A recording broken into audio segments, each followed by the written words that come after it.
Hello dear friends, तो मैं हूं आरती। संस्कृति आईएएस यूट्यूब चैनल पे आप सभी का स्वागत है। मैं हाजिर हूं एक नए विषय को लेकर के। आज हम पढ़ने वाले ह्यूमन डेवलपमेंट के बारे में। ह्यूमन डेवलपमेंट का मतलब यहाँ पर हो जाएगा मानव विकास। हम सभी पढ़ते हैं कि मानव विकास कैसे हुआ। इसका मतलब हम ये मानते हैं कि मानव विकास सिर्फ और सिर्फ पास्ट में हुआ है, प्रेजेंट में या फ्यूचर में ह्यूमन डेवलपमेंट नहीं होने वाला है।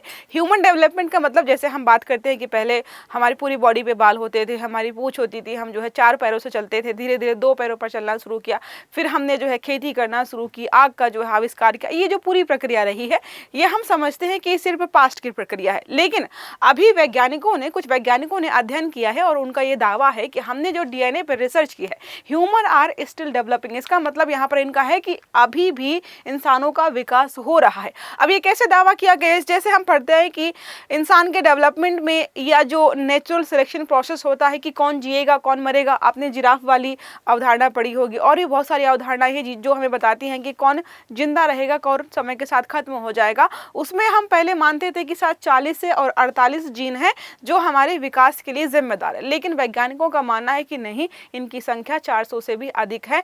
और जो हम बात करने वाले हैं वो यहाँ पर बात करेंगे मेटाबॉलिज्म को लेकर के। इसका मतलब यहाँ पर कि अगर आज से 10,000 20,000 या लगभग 10 लाख पहले जाएंगे, जो इंसान था वो दूध को नहीं पचा पाता था, लेकिन आज का इंसान पचा पाता है। इसके अलावा हम बात करने वाले हैं इम्यूनिटी को लेकर के। जैसे आपने सुना होगा कि इंसानों का, नॉर्मल इंसानों का जो जनजातीय क्षेत्रों पे जाना मना होता है, क्योंकि वहाँ के जो लोग हैं उनके अंदर उन बीमारियों के लिए इम्यूनिटी डेवलप नहीं हुई है जिनके प्रति हमारी बॉडी में है। इस वजह से ही मना किया जाता है। तो बहुत सारे फैक्टर्स हम यहाँ पे पढ़ने वाले हैं। साथ में बालों का रंग हो गया, बालों का लंबा होना, छोटा होना, झड़ना, किसी का गंजा होना, किसी का गंजा ना होना, ये सभी हमारे जीन्स डिसाइड करते हैं और लगातार इनमें परिवर्तन होता जा रहा है। अगर आप आज देखते हो ना कि हाँ, यूरोप के लोगों के बाल गोल्डन होते हैं, अफ्रीकन लोगों के बाल काले होते हैं, ये कैसे हुआ? ये धीरे धीरे प्रक्रिया शुरू हुई थी, वो अभी भी चल रही है और उसी के बारे में हम यहाँ पर पढ़ना है। तो डीएनए पर एक बड़ा शोध हुआ है। इसमें बताया जा रहा है कि मनुष्य अभी भी विकसित हो रहा है। तो यूरेशिया में क्या किया गया, लगभग 16,000 लोगों के जीन्स इकट्ठा किए गए या डीएनए लिया गया और उन पर रिसर्च की गई और इनको कंपेयर किया गया पिछले 10,000 पुराने सालों के जो डीएनए वगैरह थे। अब हम बात करते हैं कि आखिरकार डीएनए को पढ़ा कैसे जाता है। तो हम सबको पता है कि डीएनए में मुख्यतः 4 अक्षर होते हैं, एडेनिन, ग्वानिन, साइटोसिन और थायमिन। इन्हीं परिवर्तनों में हम देखते हैं, यही डिसाइड करते हैं कि आपकी आंखों का रंग नीला होगा, काला होगा, बाल कैसे होंगे, हरे, गुलाबी, ब्लैक वगैरह, जो भी आप समझना चाहें। आपके जो भी डीएनए होते हैं वही एक इंसान को दूसरे इंसान से अलग करते हैं। तो मोस्ट इंपॉर्टेंट यही चीज होती है और इसी को ये पढ़ते हैं कि पहले 10,000 साल पहले किसी व्यक्ति का डीएनए था और हमारे पास आज जो डीएनए है तो उसमें कौन कौन से ऐसे जीन्स है जिनमें बदलाव हुआ और इसकी वजह से आज हम ऐसे दिख रहे हैं।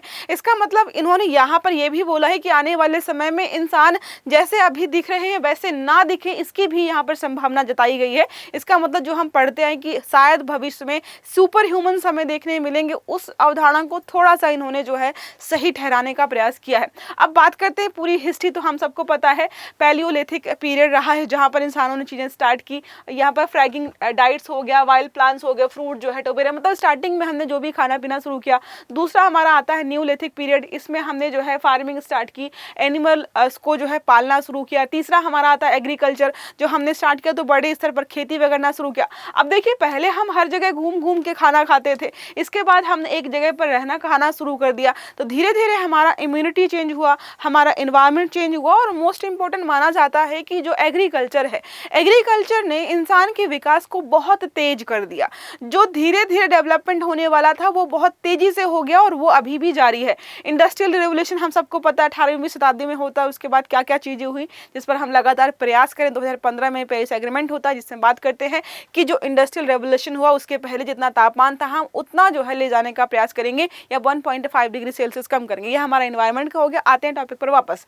तो बात कर रहे हैं पोस्ट इंडस्ट्रियल मॉडर्न एरा में, हम अभी जी रहे हैं, रोबोटिक्स में, एआई में बात करते हैं, लेकिन अभी भी हमारा डेवलपमेंट जारी है।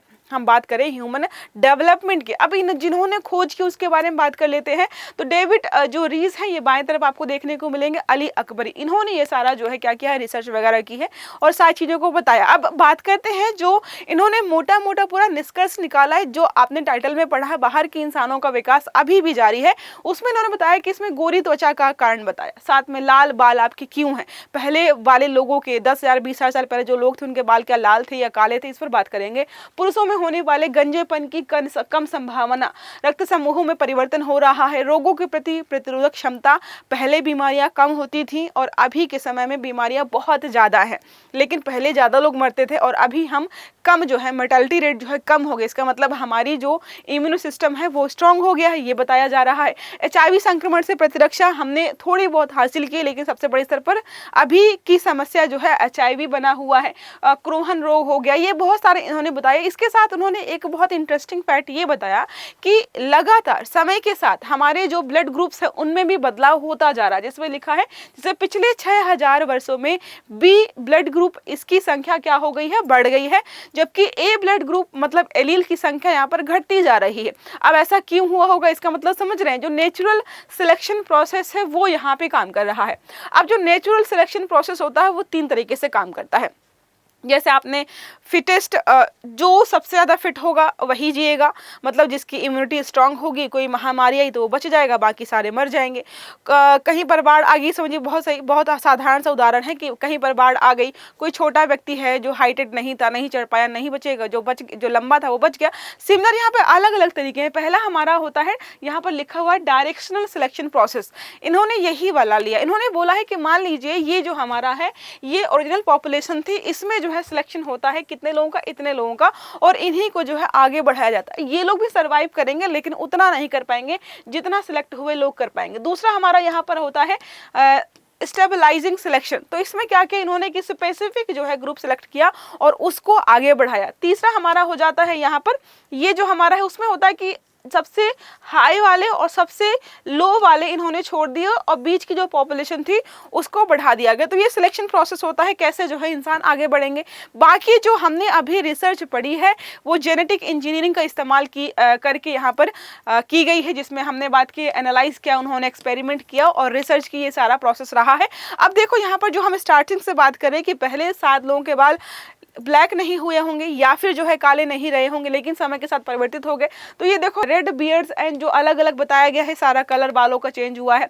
बाल झड़ना और ना झड़ना, इस पर भी बात की जा रही है। बहुत सारी रिसर्च ऐसा दावा करती है कि आने वाले समय में हो सकता है 10,000 साल बाद, 20,000 साल बाद किसी व्यक्ति के सर पर बाल हो ही ना, क्योंकि अगर आप इतिहास उठाकर देखेंगे तो पहले इंसान की पूरी बॉडी पर बाल थे, धीरे धीरे कम होते होते सर पर रह गए। और कुछ लोगों की जो है जनरेशन ऐसी होती जा रही है कि उनके जो है बाल झड़ते जा रहे हैं।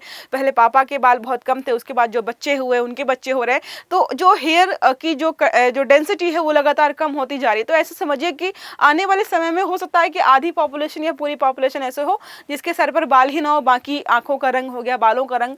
ये हमारा जीन्स की वजह से डिसाइड भी होता है और साथ में जेनेटिक्स की वजह से भी होता है, और इसी पर हम यहाँ पे बात कर रहे हैं। बाकी इन्होंने जो है इम्यूनिटी पर बात की है कि पहले जो है कम बीमारियां होती थी, लगातार समय के साथ साथ बीमारियां बढ़ती जा रही है, लेकिन जैसे जैसे नई नई बीमारियां आती हैं हमारी इम्यूनिटी बढ़ती जा रही है, बनती जा रही है। अभी सबसे ज़्यादा चिंता का विषय बना हुआ है वो एड्स बना हुआ है। इसके अलावा जो अलग अलग हेयर कलर्स स्किन कलर वाले लोग हैं वो आपको कहाँ कहाँ पर देखने को मिलेंगे, ये आपको समझ में आ जाएगा। देखो यहाँ पर मतलब यहाँ पर जो आपको दिखाई देंगे ग्रीन कलर में, ये लाइटर स्किन कलर वाले लोग हैं, और सबको पता है कि हमारा ये वाला इलाका हो गया और अफ्रीका का ये वाला का और ऑस्ट्रेलिया का कुछ ये इलाका, ये जो है डार्कर स्किन वाले लोग मिल जाएंगे हम देखने को। तो हमने पूरे आर्टिकल में अभी तक क्या क्या सीखा है कि जो ह्यूमन डेवलपमेंट की हम बात करते हैं वो अभी भी जारी है और भविष्य में होता रहेगा। और साथ में जो है ह्यूमन डेवलपमेंट को अफेक्ट करने वाली जो चीज़ें हैं वो इन्वायरमेंट हो जाता है, और साथ में जो है हमारा इम्यूनिटी भी हो जाता है, इसके अलावा मेटाबॉलिज्म भी हो जाता है। ये सारी चीजें अफेक्ट करती हैं और इंसान धीरे धीरे इसी के आधार पर काम कर रहा है। अब जाते आते मैं आपसे एक प्रश्न यहाँ पर ये पूछना चाहूंगी कि जिस हिसाब से हम डेवलपमेंट कर रहे हैं, क्या एक समय ऐसा आएगा जब इंसान जो है इंसान न रह करके सुपर ह्यूमंस बन जाएंगे? आपका इस विषय में क्या कहना है कमेंट बॉक्स में जरूर बताइएगा। आई होप ये आर्टिकल आपको समझ में आया होगा। अगर वीडियो अच्छा लगा है तो लाइक करना है, चैनल को सब्सक्राइब करना है, बेल आइकन दबाना है ताकि इस प्रकार के सभी आर्टिकल्स आपको समय पर मिलते रहे। तो अच्छे से पढ़िएगा। Have a good day. Thank you.